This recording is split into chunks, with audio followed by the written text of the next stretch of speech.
یہ آخری انسان جہنم سے نکلے گا، آخری سب سے زیادہ سزا کاٹ کے نکلے گا۔ جب وہ جنت کے دروازے پر اللہ تعالیٰ اس کو نا اوپر لائیں گے، یہاں ایسے آ جائے گا، یہ پیچھے کمر کو آگ لگ رہی ہے اور یہ آزاد ہو گیا ہے۔ اب اللہ اسے دل لگی فرمائیں، اس کو ایک درجہ دکھائیں، کہے گا یا اللہ مجھے یہ نصیب فرما دے، میری کانڈ سڑ گئی ہے، مجھے وہاں پہنچا دے۔ تو اللہ تعالیٰ فرمائیں گے اگر میں نے وہاں پہنچایا پھر کوئی مانگے کہ نہیں، کچھ نہیں مانگتا، مانگتا ایک بہت۔ جب وہ پہنچے گا ابھی اس کا آخری مرتبہ آگے، تو اللہ ایک اور درجہ دکھا دے گا۔ جب اسے دیکھے گا تو انسان کی طبیعت میں لالچ تو ہے، رکتا تو ہے نہیں، تھوڑی دیر بعد کہے گا یا اللہ اے دے تیری کڑی کمی۔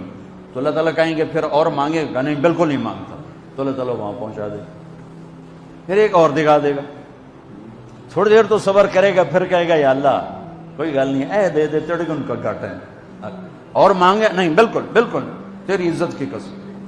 اب اللہ اس کا اصلی درجہ دکھائے گا، لیکن اب یہ ڈر جائے گا کہ اتنی باری میں چکر بازی کی تھی، جو ہوں منگیا تھا کہ نہیں واپس دے ٹکٹ نہ لگے، لہٰذا وہ چپ ہو جائے، مانگے گا۔ اب اندر ہی اندر وہ ڈر رہا ہے، اور ادھر بے صبرا بھی ہو رہا ہے۔ جب وہ چوتھا درجہ نظر آئے گا نا، جو اس کا اصل ٹھکانہ ہے، اب ڈرے گا کہ کہیں ریورس نہ ہو جاؤں۔ اب اللہ کہے گا میرے بندے اللہ تسأل، مانگتے نہیں ہو، مانگتے نہیں ہو، کہے گا یا اللہ اب مجھے ڈر لگتا ہے کہ تم مجھے پیچھے ہی نہ ہٹا دے۔ تو اللہ تعالیٰ فرمائیں گے اچھا یہ بتا، اب وہ بتانے لگا ہوں۔ اب اللہ اسے کہے گا اچھا میرا بندہ یہ تو بتا، میں نے جس دن دنیا بنائی تھی اس دن سے لے کر جس دن ختم کی تھی اس کا 10 گنا کر کے تمہیں دے دوں، راضی ہو؟ 10 گنا اس دھرتی کا، آج کا نہیں، دنیا کے پیدا ہوئے سائنسدان کہتے ہیں 25 سے 30 ارب سال ہے، ٹھیک، اور پتہ نہیں آگے کب چلے گا، ہن پیچھے تھوڑا ہی کام رہ گیا، تو 10 گنا دے دوں۔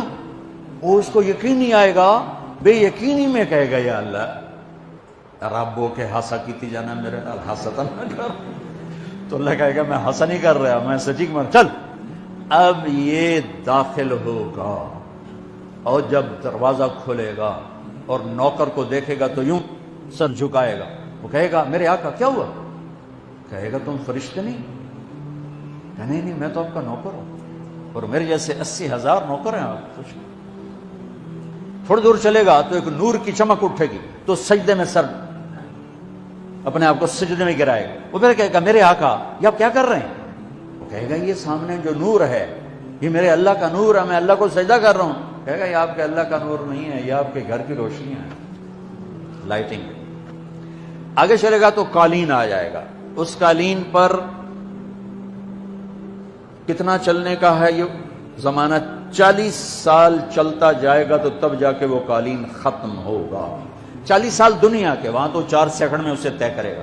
40 سال لمبی کارپیٹنگ، اتنا جو سب سے آخری لتر کھا کے جنت میں جائے گا اس کی کارپیٹنگ 40 سال۔ آگے 80,000 نوکر، میں آیا ہوں تو یہ پھول لے کے کھڑے ہوئے تھے، وہ سارے پھول لے کے کھڑے ہوں گے اور کہیں گے اما آن لسیدنا ان نزورہ، ارے ہمارے آقا سارے جنتی جنت میں چلے گئے، آپ کدھر رہ گئے؟ ہم تو حضرت سکڑے پہ گئے۔ وہ کہ شکر کرو میں آ گیا جب میں نے بڑے لتر پہ، بڑی دھلائی ہوئی جو میری، تو کیا پتا طرح کی فرشتیاں مار مار تباہی پھیر چھڑ گئے۔ 80,000 نوکر، کوئی تنخواہ ان کے ذمہ نہیں، سب اللہ پر پوری کرے گا، کھلانا پلانا سب اللہ کے ذمہ، پہنانا سب اللہ کے ذمہ۔ ہاں تمہیں پتہ ہے جنت میں قد کیا ہے؟ 130 فٹ، 130 فٹ۔ آدم علیہ السلام کو اللہ نے 130 فٹ کی ہائٹ پہ بنایا تھا، ہماری اماں جان بھی 130 فٹ کی تھی۔ یہ بات تو شاید آپ سب کو پتا ہے کہ یوسف علیہ السلام دنیا میں سب سے خوبصورت مرد آئے، یہ بات شاید بہت سو کو پتہ نہ ہو کہ اس کائنات کی سب سے خوبصورت عورت حضرت حوا